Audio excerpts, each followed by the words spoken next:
بسم اللہ والصلاة والسلام علی رسول اللہ اما بعد۔ صفحہ نمبر ہے 294، آیت نمبر ہے 100 اور 101۔ اعوذ باللہ من الشیطان الرجیم، بسم اللہ الرحمن الرحیم۔ اولم یہدی للذین یرثون الارض من بعد اہلہا ان لو نشاء اصبناہم بذنوبہم ونطبع علی قلوبہم فہم لا يسمعون تلک القری نقص علیک من انبائها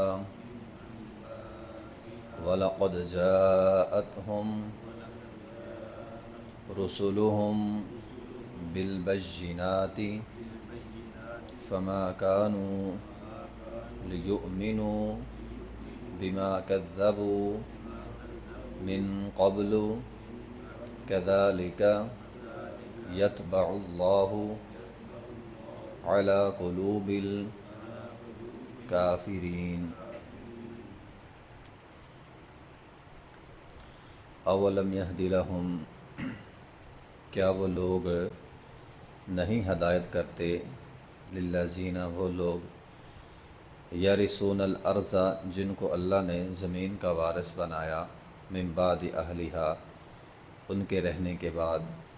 تو سابقہ قومیں جب رہیں اس کے بعد اللہ تعالیٰ نے جن کو زمین کا وارث بنایا، وہ لوگ ان سابقہ قوموں سے ہدایت حاصل نہیں کرتے کہ اللہ نشاء، کہ اگر ہم چاہیں، اصبناہم بذنوبہم، ان کو بھی ان کے گناہوں کی وجہ سے پکڑ لیں، ونطبع علی قلوبہم، اور ہم مہر لگا دیں ان کے دلوں پر، فہم لا یسمعون، پس وہ ہرگز سننے والے نہیں ہوں گے۔ تلک القری، یہ بستیاں ہیں، نقص علیک من انبائها، جن کے قصے ہم نے آپ پر بیان کیے۔ وَلَقَدْ جَاءَتْهُمْ رُسُلُهُمْ بِالْبَيِّنَاتِ، تحقیق ان کے رسول ان کے پاس واضح نشانیاں لے کر آئے۔ فَمَا كَانُوا لِيُؤْمِنُوا، پس نہیں تھا ان لوگوں کا ایمان لانا، یہ لوگ ان رسولوں پر ایمان نہیں لائے، بما، اس وجہ سے کہ کذبوا من قبل، چونکہ یہ پہلے جھٹلا چکے تھے، چونکہ پہلے انہوں نے نہ کر دی تھی، اب بعد میں یہ لوگ ایمان نہیں لے کر آئے۔ کذالک، اسی طرح، یطبع اللہ علی قلوب الکافرین، اللہ کافروں کے دلوں پر مہر لگا دیتا ہے۔ بات یہ ہے کہ پہلی آیت میں اللہ تعالیٰ فرماتے ہیں اولم یہدی للذین یرثون الارض، کچھ لوگوں کو ہم نے تباہ کیا اور اس کے بعد ہم نے زمین میں نئے لوگ آباد کیے۔ اب یہ نئے لوگ سابقہ قومیں جو تباہ ہو چکی ہیں ان کی طرف دیکھ کر نصیحت حاصل کیوں نہیں کرتے کہ ہم سے پہلے جو قومیں زمین پر آباد ہوئی تھی ان کو اللہ تعالیٰ نے، انہوں نے شرک کیا، گناہ کیے، اللہ تعالیٰ نے ان کو تباہ کر دیا، ہمیں ان کو دیکھ کر نصیحت حاصل کرنی چاہیے۔ تو اولم یہدی للذین یرثون الارض، جو بعد میں زمین کے وارث بنے، پہلے لوگوں کو دیکھ کر نصیحت حاصل کیوں نہیں کرتے؟ اللہ نشاء وصبناہم بذنوبہم، یہ ہمارے لیے بھی ہے کہ اگر اللہ چاہے تو جو گناہ وہ کرتے تھے وہ گناہ اگر ہمارے اندر بھی ہے تو ان گناہوں کی وجہ سے اللہ ہمیں بھی پکڑ لے گا۔ وَنَطْبَعُ عَلَىٰ قُلُوبِهِمْ فَهُمْ لَا يَسْمَعُونَ، تو اللہ تعالیٰ فرماتے ہیں ہم تو دلوں پر مہر لگا دیتے ہیں۔ لیکن یہ جو گناہ ہوتا ہے نا، گناہ اصل میں انسان کو ہدایت سے دور یہی کرتا ہے۔ بندہ کہتا ہے میرے نصیب میں ہدایت نہیں ہے، اصل میں گناہ سب سے بڑی رکاوٹ ہے ہدایت میں۔ ایک حدیث میں ہے کہ نبی علیہ الصلوۃ والسلام نے فرمایا بندہ ایک گناہ کرتا ہے دل پر سیاہ نقطہ لگ جاتا ہے، اگر توبہ کر لے سیاہ نقطہ ختم ہو جاتا ہے، اگر توبہ نہیں کرتا پھر گناہ کرتا ہے، سیاہ نقطہ بڑھتا جاتا ہے، بڑھتا جاتا ہے، بڑھتا جاتا ہے، حتیٰ کہ دل ہی سارا سیاہ ہو جاتا ہے، پھر بندے کو ہدایت نہیں ملتی۔ تو یہ ہے وَنَطْبَعُ عَلَىٰ قُلُوبِهِمْ، آہستہ آہستہ جب ان کے گناہ بڑھتے جاتے ہیں اللہ تعالیٰ فرماتے ہیں ہم ان کے دلوں پر ایسی مہر لگا دیتے ہیں فہم لا یسمعون، اب یہ ہدایت کی باتیں ان کو کوئی اثر نہیں کریں گی۔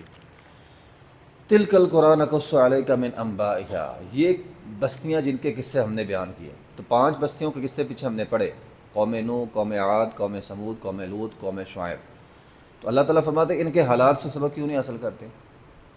اب 5 قومیں، بڑی قومیں اللہ تعالیٰ نے بیان کی۔ قوم نوح، سب سے بڑا جرم شرک کی ایجاد، ود سوا یغوث نصر پیچھے ہم نے پڑھا۔ قوم عاد، شرک کے ساتھ ساتھ بڑا جرم ان کا یہ تھا کہ وہ متکبر تھے، کیونکہ اللہ تعالیٰ نے فرمایا اس جیسی قوم دنیا میں نہیں آئے، تو بڑے قد آور اور بڑے مضبوط لوگ تھے۔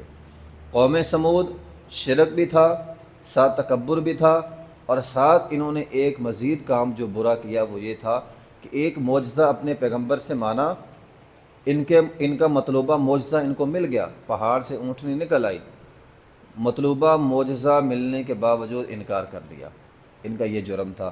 اور قوم لوط کے بارے میں ہم سب جانتے ہیں، شرک بھی تھا اور بے حیائی پرلے درجے کی تھی۔ پھر قوم شعیب، شرک تو تھا ہی لیکن لوٹ کسوٹ، ناپ تول میں کمی، یہ اس قوم کا وتیرہ تھا۔ اصل میں یہ باتیں سنائی جا رہی ہیں مشرکین مکہ کو۔ اب مشرکین مکہ میں یہ 5 قوموں کی بری عادتیں پائی جاتی تھیں۔ مشرکین مکہ میں شرک تھا، بیت اللہ کے اندر 360 بت تھے۔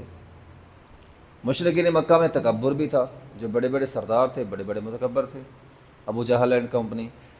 مشرکین مکہ نے قوم ثمود کی طرح معجزہ مانگا، چاند 2 ٹکڑے ہوا، ان کے سامنے ہوا، کہا چاند 2 ٹکڑے ہو جائے گا ہم آپ پر ایمان لے آئیں گے۔ نبی علیہ السلام نے چاند کا اشارہ کیا، چاند کے ٹکڑے ہو گیا، ایمان نہیں لے کر آئے، مطلوبہ معجزہ دیکھ کر بھی ایمان نہیں لائے۔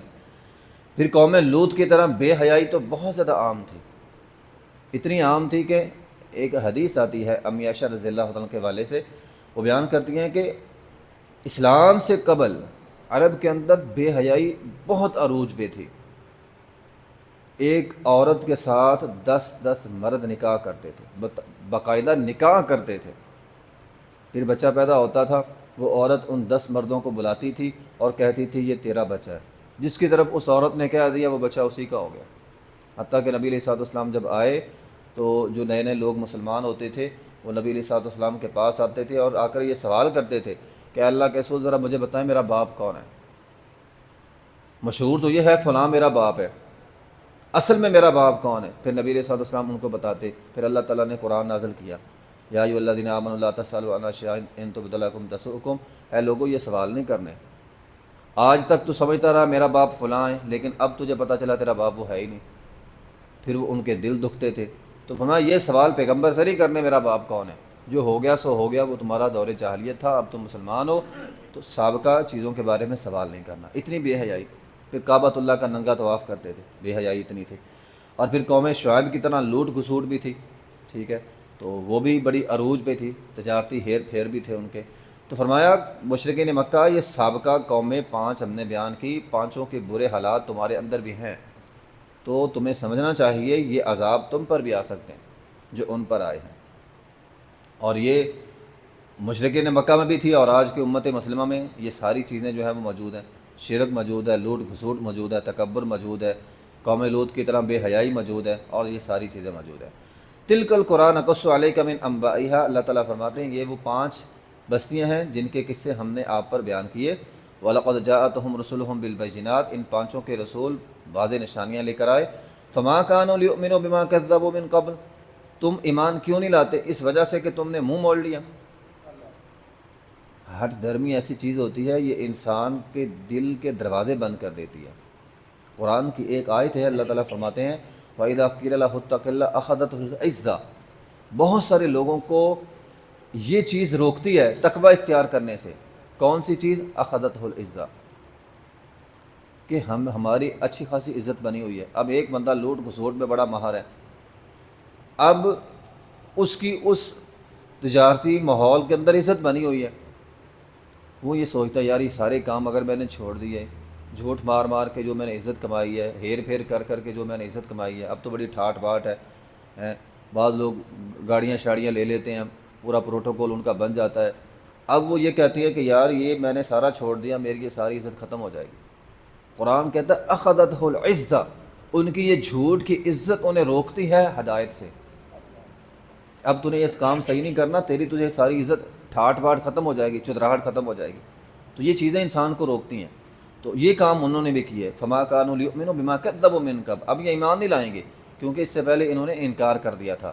کذالک یطبع اللہ علی قلوب الکافرین، اللہ تعالیٰ ایسے ہی کافروں کے دلوں پر مہر لگا دیتے ہیں۔ وآخر دعوانا الحمد للہ رب العالمین۔